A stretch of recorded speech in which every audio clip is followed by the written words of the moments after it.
Hi అండి అందరికీ welcome back to my channel. నేను మీ సాయిలక్ష్మి. ఈరోజు వచ్చేసి సండే వ్లాగ్ అండి. సండే పిల్లలు ఇంట్లోనే ఉన్నారు కదా, టిఫిన్ కూడా లేట్ అయింది, వేళ కొంచెం అన్నీ లేటు. అయితే ఈరోజు 2 రకాల టిఫిన్లు చేయవలసి వచ్చింది. ఒకటి ఉప్మా, ఒకటి సేమియా ఉప్మా. అదేంటి అంటారా, అంటే నేను నూక అయిపోయింది అనుకున్నానండి, చూసుకోలేదు, పక్కన వెనక్కి ఉండిపోయింది. ఇంకా అయిపోయిందేమో తెచ్చింది అన్నట్టు తీరా చూస్తే ముందేమో వాటర్ ఎక్కువ పోసేసాను నార్మల్ ఉప్మాకి. అందుకని ముందు సగం నీళ్ళు తీసేసి ఉన్న నూకకి ఉప్మా కింద చేసి మిగతా సగం నీళ్ళకి సేమియా ఉంటే సేమియా చేశాను అనమాట. అందువల్ల 2 రకాల ఉప్మాలు అయ్యాయి ఈరోజు అయితేని. తర్వాత వచ్చేసి పిల్లలు ఈరోజు బిర్యానీ అడిగారండి. చాలా డేస్ అయిపోయింది నేను చేసి, అందుకనే చేస్తున్నాను అనమాట. ముందుగా ఆనియన్స్, బంగాళదుంపలు, క్యారెట్లు కట్ చేసేసుకున్నాను. తర్వాత అందులో అల్లం వెల్లుల్లి పేస్ట్ ఇవన్నీ చేసి రెడీ చేసేసుకుంటున్నాను అనమాట. ఇవి అయిపోయిన తర్వాత చేద్దామని.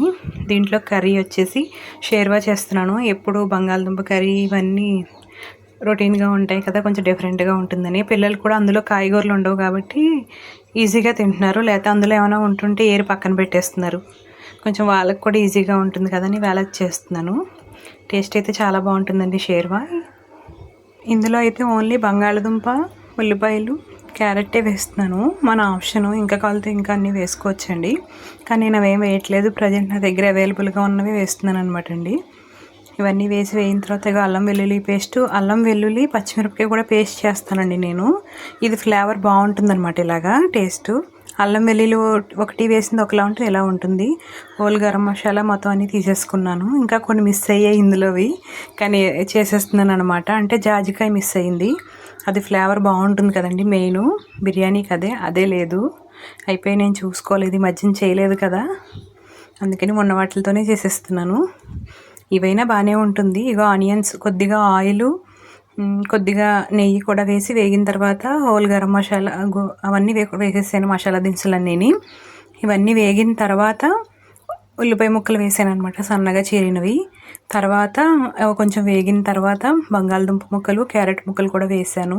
ఇవి కూడా కాసేపు మగ్గిన తర్వాత, వేగిన తర్వాత మిగతా వేయాలి. ఇప్పుడు కాసేపు మగ్గిస్తున్నాను అనమాట. కొంచెం వేగిన తర్వాత వేస్తే బాగుంటుంది కదా అని అల్లం వెల్లుల్లి పేస్ట్ అయితే వేసేసాను. ఇది బాగా వేగనివ్వాలండి. వేగకుండా మనం వేసేసాము అంటే టేస్ట్ అస్సలు బాగోదు, మొత్తం పాడైపోతుంది బిర్యానీ అంతాను. అందుకని మెయిన్ అల్లం వెల్లుల్లి పేస్ట్ వేగాలి, అదే వేయిస్తున్నాను ఇప్పుడు. బాగా వేగిన తర్వాత ముక్క కూడా మెత్తబడిపోతుంది కదండి కాయగూరలన్నీ. అప్పుడు కొద్దిగా కారం, కొద్దిగా పసుపు, చిటికెడు పసుపు వేస్తాను, ఎక్కువ వేయను. సాల్టు, గరం మసాలా పొడి కూడా వేసేసాను. గరం మసాలా పొడి ఎప్పుడైనా అయితే అప్పటికప్పుడు పొడి కొట్టి వేస్తూ ఉంటాను. ప్రస్తుతానికి మసాలా దినుసులు తక్కువ ఉన్నాయని చెప్పాను కదా, అందుకని నార్మల్ది ప్యాకెట్ షాప్లో దొరికేది వేసేసాను అనమాట. ఇదో టేస్ట్ అదో టేస్టు, ఏదైనా బాగుంటుంది, కానీ మనం ఫ్రెష్గా కొట్టింది వేరు కదండి. ఇదైతే ఇవన్నీ వేసి కడిగి వేసిన బియ్యం కూడా వేసి కలిపేశాను. ఒక్కసారి అలా వేయిస్తాను అనమాట, మసాలాతోని మగ్గుతుందని బియ్యం కూడాను. అప్పుడు వాటర్ పోసుకుంటాను నేను. ఇందులోనే వాటర్ పోసేసుకున్న తర్వాత ఉప్పు చూసేసుకుంటాను. ఉప్పు, గరం మసాలా ఇంకా పడతాయి అనుకుంటే వేస్తాను, లేకపోతే లేదు. నేనైతే కొంచెం కమ్మగానే చేస్తానండి, ఎందుకంటే పిల్లలు కదా ఎక్కువ ఘాటు తినలేరని. ఇందులో పునుకులు వేస్తున్నాను అనమాట. పునుకులు బిర్యానీ ఇదేంటంటే ఇవి ముందే పెసరపప్పు నానబెట్టేసుకున్నాను, 2 గంటల ముందు. దాన్ని మిక్సీ పట్టేసాను. అందులో పచ్చిమిరపకాయ, జీలకర్ర, ఉప్పు వేసి వాటిని ఇప్పుడు చూస్తున్నారు కదా, అలా చిన్న చిన్న పునుకుల కింద వేస్తానన్నమాట. చాలా చిన్న చిన్నవి, బుల్లివి వేయాలి. ఇందులోకి అవే వేస్తానన్నమాట. ఇవే బాగుంటాయి అందులోకి. ఇవి బాగా వేగాలి, కొంచెం టైం పడుతుంది, వెంటనే వేగవు ఇవి, పెసరపప్పు కదండి, టైం పడుతుంది. బాగా వేగిన తర్వాత వేడి మీద ఉన్నప్పుడే, ఇది ఆల్రెడీ ఉడుకుతూ ఉంటుంది కదండి, ఆ క్లిప్ మిస్ అయింది. ఉడుకుతున్నప్పుడు అందులో వేసేయాలన్నమాట, అప్పుడు టేస్ట్ బాగుంటుంది.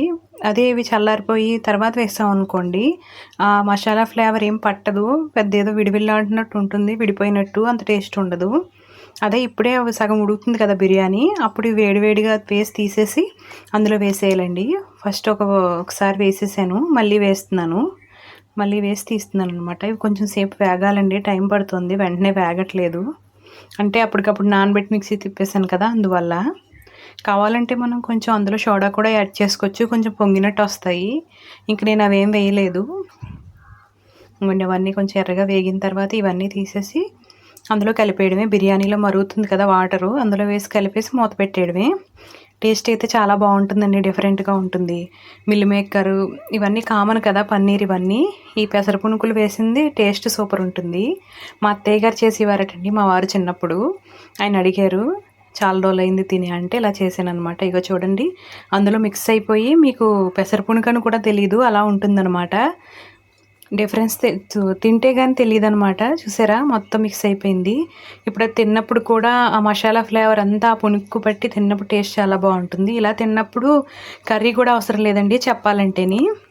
ఇందులోకి అయితే ఇంకా ఉల్లి చట్నీ చేయలేదండి, దీనికి షేర్వా చేశాను. షేర్వా నా స్టైల్లో ఏంటంటే వేరుశెనగ గుళ్ళు, జీడిపప్పు పలుకులు, యాలకులు, లవంగాలు, దాల్చిన చెక్క, అల్లం వెల్లుల్లి, ఒక 4 టమాటాలు ఇవన్నీ పేస్ట్ చేసేసానండి. నువ్వులు కూడా వేసుకోవచ్చు, నేనైతే ఇప్పుడు వేయలేదు నువ్వులు, ఎప్పుడు వేస్తాను కారణం వల్ల వేయలేదన్నమాట. ఇవన్నీ వేసి పేస్ట్ చేసేసుకోవాలండి. ఆ పేస్ట్ బాగా మెత్త స్మూతీలా చేసేసుకున్న తర్వాత కొంచెం ఆయిల్ వేసి పచ్చిమిరపకాయలు, కరివేపాకు వేసి వేగిన తర్వాత ఈ పేస్ట్ కూడా వేసి వేయించాలి. అలా ఆయిల్ పైకి వస్తుంది కదా వేగిన తర్వాత, మొత్తం వేగిపోతుంది.